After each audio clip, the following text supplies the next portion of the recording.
All right, I am here with a brand new friend, Joanna Linton, and Joanna reached out to me, and I'm so glad she was very persistent in reaching out to me so that we could have this time together. That I'm getting to know her and share her and her story and some really cool products that she is making. That I want people in Philly, hopefully beyond Philly, but I want the Hopefully. expectant families and new mamas and people in Philadelphia that could appreciate and have their life made better because of this thing. You're going to tell us in a moment what Joanna makes. So Joanna, welcome and thank you Thank so much you. for taking this time. So can you you're telling everybody, but you're telling me, I've waited to sort of hear this until we're hitting record. Tell me a little more about your story, about who you are, about what makes you tick and what made you decide to pursue this work that you're doing and these products that you're creating. Yeah, absolutely. I love it. So suspenseful. So I grew up in Philadelphia and outside of Philly. I went to school outside of Philly, and so this is my love. This is this city. I have raised two kids now, and I actually started a business with my husband in 2012, and it is an outdoor apparel company called United by Blue. Uh, and so we had our first kid in 2016 and things were okay. I think it gets a little bit dicey, but everything was fine. And then we had our second child, our daughter, in 2018. And from the outside looking in, I think that I was having kind of the life that a young 30-year-old would dream of. We're United by Blue was having exponential growth. We had just opened up another store out in New York. I had this beautiful, healthy baby girl. My 2-year-old was just starting to come into his own. But I was stressed. I was really stressed. I was overwhelmed, and I was absolutely not taking care of myself.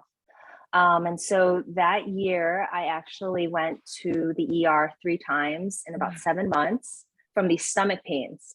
And the first time I went, the doctors were like, I think maybe had some food poisoning. Okay. I mean, nobody else got sick and nobody else was having issues, but all right. The second time I went, they were like, well, maybe you're developing like a gluten allergy. And then the third time I went, they were like, I don't know, we'll run some blood work. And everything came back negative. And so the point is that I was having these stomach pains, severe enough that I had to go to the emergency room, and nobody really understood what was happening. Long story short, through a lot of Google, a lot of mom friends, a lot of mom strangers, I finally attributed these stomach pains from stress. And it seems so clear to me now, but in the moment when you're just trying to bear through everything and internalize everything and bury it, to me, like, how can stress impact my physical body? But that's exactly what it ended up being. Mm-hmm. So I made a tough decision. I left United by Blue, the business that I had helped birth, right? And having gone through this postpartum, I went back to my Chinese roots, and I started taking care of myself. Chinese culture really believes that the best way to take care of yourself is by what you eat. And so there are these herbs called adaptogens, which they are incredible. They have been used in Chinese medicine for centuries. They have this ability to work within your cortisol, like essentially inside your hormone levels, to reduce the impact of stress. And so I grew up in them. When my friends got to take like that really fun flavored bubblegum Tylenol, like I had to go home and I had to drink like hawthorn berry soup, or I had to drink like chips of maca. And so I turned back to these adaptogen herbs. I started drinking them in the form of a tea. And that's kind of where the idea for Raes Roots came from, a line of wellness teas made for motherhood, in all stages and phases, from pregnancy to postpartum and beyond. And that's where we are today. And Raes Roots just launched about a year ago. And we are slowly, starting to make our waves into the motherhood sphere. Yeah. So I'm making the connection with like you going back to your roots in order to think of something that, to come up with solutions that were solutions that you were given because of, your family of origin. Tell me, who is Ray? What is the story of Ray? So Ray is short for Reagan, and Reagan is my daughter that I had in kind of I don't want to say it's her fault, but this is what indirectly brought up kind of like this passion for maternal wellness that Yeah. kind of came out of nowhere for someone who grew up in buying and retail and merchandising. This really kind of this passion and this dedication to kind of like try to improve motherhood wellness amongst in our society, because we are the last we think about. And so that is Reagan. Yeah, awesome. I love it. I wondered if it was your mom's name or if it was, but I love that you have sort of what you received for the roots that you received from your mother and then passing that on. Yeah, and her mother, and then her mother. Yeah. Yeah. And it's so true. I guess I'm not surprised to hear that you would have sort of an experience with a first birth and a first child where you sort of feel like, oh, I can do this. There's a way that we bring one child into the Yeah. world and we sort of find ways to make them work within our life and keep doing some of the things we're doing. And I think it catches people off guard a lot of times to have a second child and have your body react differently. So it is like lifestyle wise, yes, of course, it's harder to have a second human to take care of. I know that my experience was I had this little bit of anxiety that cropped up with my first. And I thought, well, of course I'm nervous because I'm a first time mom. And then when I had my second, I thought, well, I'm going to know to tell myself to not be worried about those things that I felt really anxious about the first time. And instead of having a better ability to deal with anxiety, I actually had a much more difficult time the second time around. And I think sometimes people find that with a second or with a third. So I love that. I love for me as a birth professional that I can think of, hey, even before things get to a point of maybe needing a medical or clinical intervention, having the support of some, some herbal teas and products that are going to help your body go to its healthiest place and help your mind be at its healthiest place. That's something that even if you had a really, what feels like an easy breezy first baby experience, I think a lot of times people having a second baby are maybe the very best ones to take advantage of all the extra support, including these teas, to make it the Yeah, best experience possible. I appreciate that. I mean, I think that I think our society unknowingly treats motherhood as once and done. Mm, I think that you take care of yourself and typically take care of yourself in pregnancy. Maybe somebody sees you on the subway and you're pregnant and they're getting up for you and you're like, here, please have a seat. But then we don't really talk about the postpartum period where you're maybe suffering physically or emotionally just perhaps as much. And I think that that's the part that you can't see, but that doesn't mean that it's not present. yeah. That was for me, that was the toughest part. And I absolutely agree with you, because there's also, of course, then comes the guilt. I've already done this. So then why am I struggling now with my second child? Like I should already know what to do. Yeah. And was absolutely one of those people that was thinking to myself, like postpartum that shouldn't have happened to me. It Mm, shouldn't have happened. And so then you start to feel like you're doing something wrong and it turns completely cyclical. So I think like having these conversations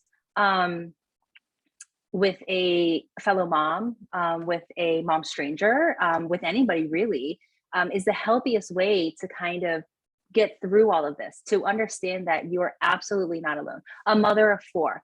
I would never, ever, ever have suspected that anxiety would be anywhere near your realm, mm, because like you obviously have such a wonderful hold. You're in like the motherhood service set world. And so I would like be like, Elizabeth knows everything. Like she's got to know, like have all the secrets and the tips. But I appreciate you being so honest, because I think we all struggle. We just are not accustomed to talking about it. We don't have we've never had a space to talk about it. yeah. Well, I love the idea too that when I think of tea, honestly, like maybe it is because I'm the like mom of four who lives on coffee. Like coffee is my go-to for like, let's make life work. And also like something like a treat might be like, an iced coffee in the afternoon or something like that. But when I was thinking about this morning, knowing we were going to have this conversation, I'm like, when am I a tea person? So I'm like a tea person when I really need to like come back to myself.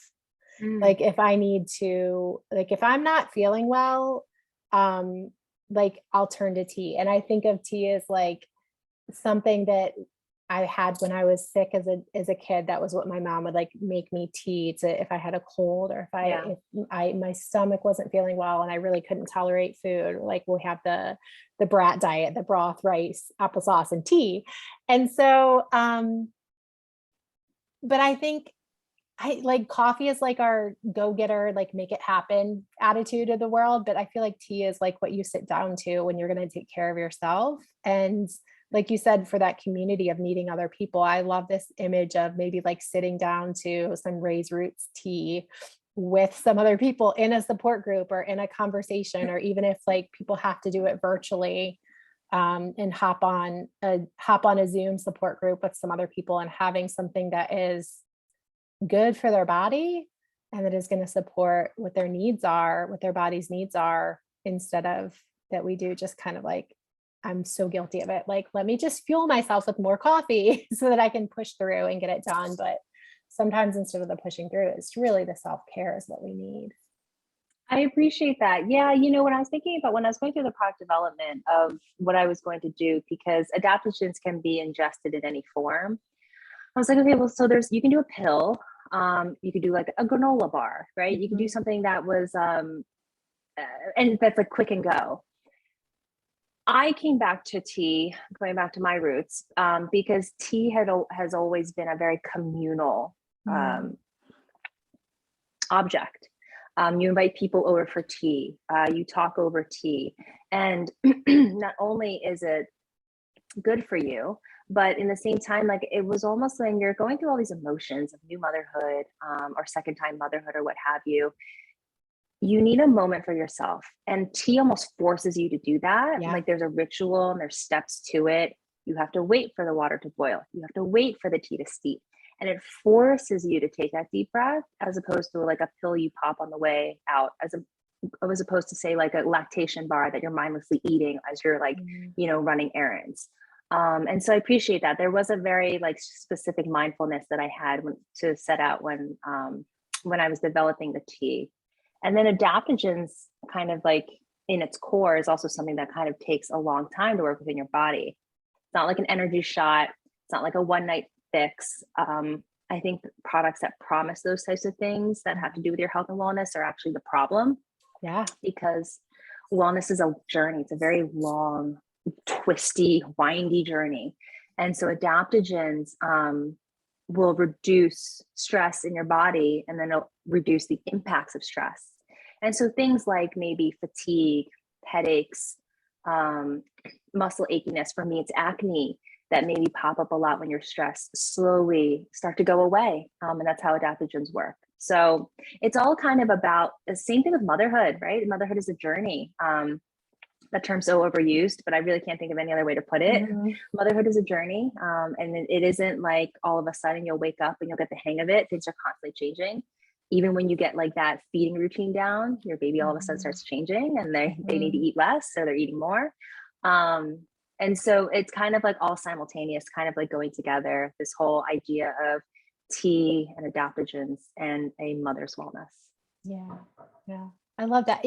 One of the things I tell people in my postpartum class, you sort of have that like 7 to 10 days after the baby's born that you have to like create incredibly low expectations and incredibly high support. And when you said, I mean, you changed my mind over the course of what you just said. Because when you said, like, I thought about granola bars, I was like, oh, granola bars. Because I tell people during this 7 to 10 day period, you need snacks that you can eat with one hand because you always have a baby. I even say sometimes like, grab a sack of potatoes and spend an hour of your life holding a sack of potatoes and doing your whole life with one arm, carrying something just to practice and know what it's going to sort of be like when you have a baby. That one person, whether it's the, mother or partner, somebody's going to be doing life, oftentimes holding this baby. And so there is that value to like things that are very convenient. And we need that during, maybe in some ways during that first 7 to 10 days. So if you ever do want to branch out to granola bars for the first 7 to 10 days with adaptogens, we'll get back for another promotional conversation for that. That's great. But I do love just this image of like getting that time, that if you can sit down, that you can, I'm one of those people too. I'm like, I don't want my hot beverage in a travel mug because I love feeling the heat on my hands. There's Same. research that said that actually that helps to, if you have to have difficult conversations or any sort of like, just conversation that requires a lot of your emotions, that we do better at those holding a warm beverage, because the warmth on our hands does something for our circulation, does something for our emotional state. But I hope that people will catch a vision of like doing that for themselves on some sort of regular basis, just from, hearing this conversation and thinking about what they can put in their bodies and what space they can create and what rituals they can create for themselves. Absolutely. I agree. I mean, and maybe it's not tea for you. Maybe you're not a tea drinker. Maybe it's yoga. Maybe it's a walk. Maybe it's listening to music. Maybe it's listening to a podcast. It doesn't matter. I think it's just like making sure that you take these moments in time, because if you don't make it, no one's going to give you time, right? Like and that's the hardest part. So you're always waiting for that break, but it's never going to come. And so you have to be the one that makes that time in that space. Yeah. So since I have you here, a couple of things, you can decide what order you want to answer these questions in. The two things that I really want to know from you is I want sort of the details that we can pass along to everybody about how they can, like where they can find your teas or how they can get their hands on them, and just anything you would like to share about just the details of the different products you have, so that people have a little more information. But I also would just love to hear, as someone who is, mother in Philadelphia, you've gone through different ages and developmental stages with your kids, what are some of your favorite things / pro tips about being a parent, being a family in Philadelphia, and things that people need to enjoy or take advantage of or know about as a Philadelphia family? So pick what order you want to answer those in. You know what? I will answer the last question that you just asked, because it's actually been top of mind. We've been having a lot of conversations, my husband and I, about everyone loves talking about schools in Philadelphia and, what you're going to do as your kids start to get a little bit older. And so I grew up in the suburbs. And so the type of place where like you just had sprawling lawn, like you had to walk 5 minutes before you get to your neighbors. And my husband always grew up in a city, from like the moment he was born all the way up and through high school. And so we come from two very different backgrounds for upbringing. And so I see the pros and the cons in both. And so as much as I'm itching to like kind of go out into the suburb, while being in Center City right now, I think he has helped me change my perspective about all the advantages that can come with it. And so do you need like this huge sprawling playground? No, you actually really don't, because I take my kids to like Seeger or Star Garden, and you see how much fun they have and just like the space that they are given. And you start to realize like they don't actually need that much. So some of the things that we do a lot that I don't think that you can do in the suburb, which is my whole point, is like, what can you do in a city that you can't do in a suburb, is go walking a lot. So we love to go down along like the Spruce Street Harbor and just kind of like walking along the water, because again, like that's something, if we move to suburbs, we'll never do that. Like how often can you just like walk out of your house and see big boats? I mean, do your kids love like when the big boats come floating down the river? And then like sometimes they'll like blow their horn and things like that. It's like, that's just, to me, I'm kind of like, oh, but like for them, like that's magic. Yeah. And so I think like things that we just have so much easy access to, that have like all the city, like the playgrounds where like you can just go to a carousel at Franklin Park. It's like there's just a carousel there. Like, to me, those are some of the things that I have to change my mindset of, if I'm being completely honest, as a mother, and like look at these things from a perspective of like, this is not what you're going to get anywhere else except for a city.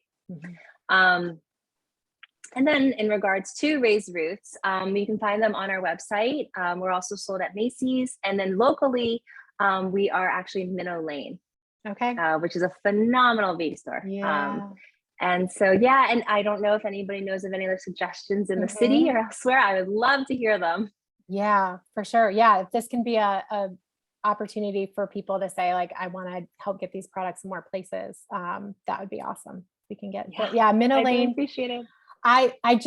I'm the worst social media person on the earth. I feel like if you see my Instagram, it's like once every 6 months.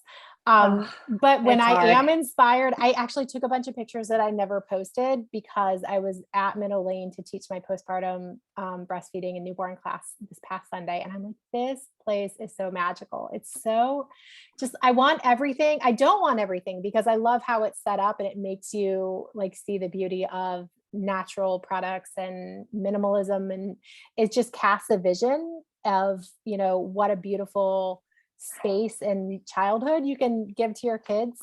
So maybe I will, maybe today that will remind me to go put those pictures up, because I was like, this is a whole chain of like Instagram pictures people need to see if you've never been to Minna Lane. So I love teaching classes there, because if people have never been there, they're so enchanted when they walk in. They know they need to come back. It's so well put together. It looks fake. Yeah. Yeah. Like it is. It's stunning. Yeah, and that's a really great shop, and the owner is phenomenal as well.